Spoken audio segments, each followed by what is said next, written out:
Okay, let's dive right into this. Welcome to today's explainer, where we're going to unpack a truly brilliant piece of ancient philosophy. And honestly, it speaks directly to a problem we still face today, that intense conflict between leadership, justice, and family loyalty.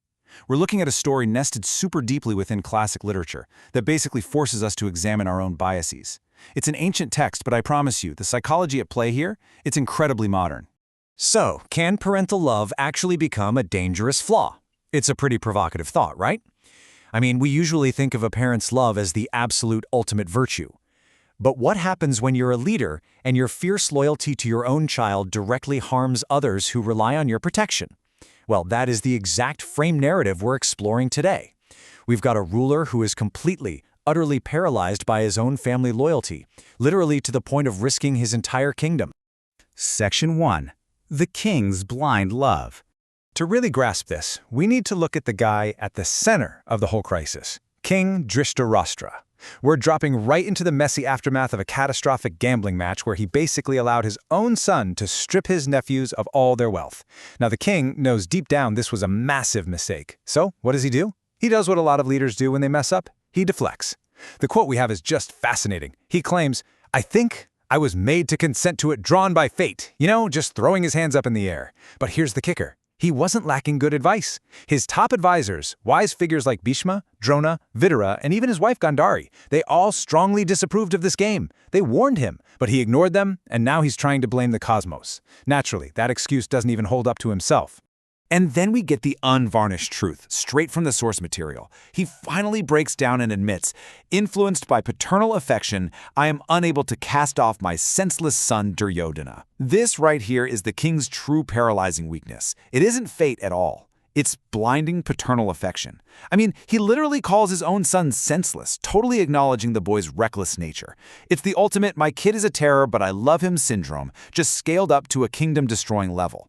Because it's his kid, he just cannot bring himself to do the right thing and stop him. He's completely trapped by his own bias. Let's move to Section 2, A Mother's Tears, and see how this builds. To break the king out of this toxic mindset, his super-wise advisor, Vyasa, steps in. Now, fun fact for you, the epic we're pulling this from is roughly 10 times the length of the Iliad and the Odyssey combined, so Vyasa has plenty of material to work with. He decides to hit the king with a parable, telling the story of Suravi, who's known as the mother of all cows. In this ancient tale, Suravi is found up in the celestial regions, just weeping bitterly. Her grief is so intense that it actually draws the attention of the god Indra, the chief of the celestials. Indra approaches her, deeply concerned, of course. He asks if some massive misfortune has befallen the world. Maybe a disaster striking the celestials, mankind, or the serpents. He fully expects a cosmic-level catastrophe to be the cause of all these tears. But Suravi's heartbreak is intensely personal, and it's super grounded. She points down to the earth and says to Indra, "See, O chief of the celestials, yonder cruel husbandman is belaboring my weak son with the wooden stick." She's watching a cruel farmer mercilessly beat her weak offspring. She has to just watch as this frail creature is oppressed by the crushing weight of a heavy wooden plow, totally agitated with agony and falling to the ground, pretty much near death. And this brilliantly illustrates the whole dynamic of play. Suravi points out that there are actually two oxen pulling the plow. One is incredibly strong, bearing the heavy burden with absolute ease. But the other ox, he's lean, weak, literally just a mass of veins and arteries. He is the one constantly falling to the ground in agony, totally unable to bear the burden, and sore inflicted by the whip. The contrast is just incredibly stark. And it's the sheer unnecessary agony of the weaker animal that is completely shattering the mother's heart. Moving into Section 3, Equity over Equality. This brings us to the core philosophical turning point of the text. Indra listens to Suravi, sure, but he's genuinely confused by her reaction. He presents a very logical challenge. He essentially says, look, you are the mother of all cows. You have thousands, millions of offspring out there in the world, and honestly, a lot of them are oppressed daily by farmers. So why do you grieve so intensely for just this one specific weak ox? I mean, on paper, Indra's math totally makes sense, right? If you love them all, why single one out for your tears? Suravi's response is profound, and it is the absolute crux of this entire explainer. She replies, "Although I have 1,000 offspring, yet my affections flow equally towards all. But I feel greater compassion for one that is weak and innocent. She so beautifully distinguishes between a baseline of equal love and the active necessity of compassion. Her love doesn't change, but her response changes dramatically based on who is actually in distress. So this brings us to a crucial definition for us today: true equity. It's an ancient rule, absolutely, but it applies flawlessly to modern leadership and ethics. True equity means your baseline affections or duties flow equally to everyone under your care, no favorites. However, greater compassion, greater resources, and greater protection are actively owed to those who are weak, suffering, or operating at a severe disadvantage. True justice requires stepping in to balance the scales, not just treating the strong and the weak exactly the same way. Hearing this wisdom, Indra is completely surprised and totally convinced. Realizing that a child is dearer than life to a mother, and really understanding this deep lesson in equity, he immediately intervenes. He doesn't just offer thoughts and prayers, he takes action. He pours down this thick, heavy shower of rain, which completely obstructs the cruel farmer's work and saves the weak ox from its immediate suffering. Which leads us to Section 4, the path to peace. With the parable wrapped up, the wise advisor Vyasa snaps the narrative right back to the present-day reality.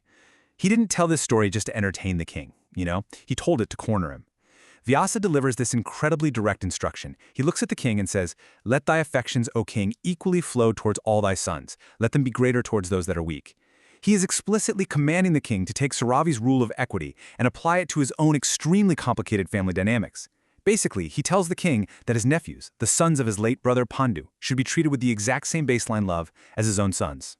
Now, what's really interesting is the raw data here. When we map out this family tree, it forces the king to look at the undeniable facts.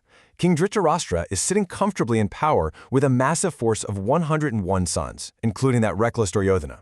On the flip side, his late brother Pandu has only 5 sons. It makes it crystal clear who represents the strong, overbearing ox and who represents the vulnerable, weak ox in this real-life scenario. Vyasa presses the point even further. He reminds the king that those 5 sons of Pandu, having been completely cheated in that disastrous gambling game, are currently in a terrible plight. They are passing their days in profound sorrow and distress. Vyasa frankly admits that thoughts of how these 5 hugely disadvantaged nephews will even survive continually agitate his own soul. The imbalance of power and justice here is just glaring. And that brings us to Vyasa's ultimate ultimatum to the king.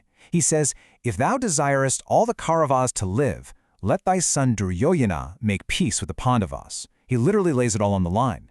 If the king truly wants his own massive family, his 101 sons, to survive, he cannot let his blind affection for his strongest, most senseless son continue to crush the weak. He has to enforce equity. He must force his son to make peace. And that brings us to the final thought for this explainer. The text leaves the king, and honestly, all of us, with a really heavy burden. We've seen firsthand how blind affection can utterly destroy justice, and how true equity demands active compassion for the disadvantaged. So, the ultimate question the king has to answer, and honestly, one we gotta ask ourselves, is this: if true equity is the only way everyone survives, will you choose peace, even when it means standing up to those you love the most? Think about that for a bit. Thanks so much for joining me, and I'll catch you in the next explainer.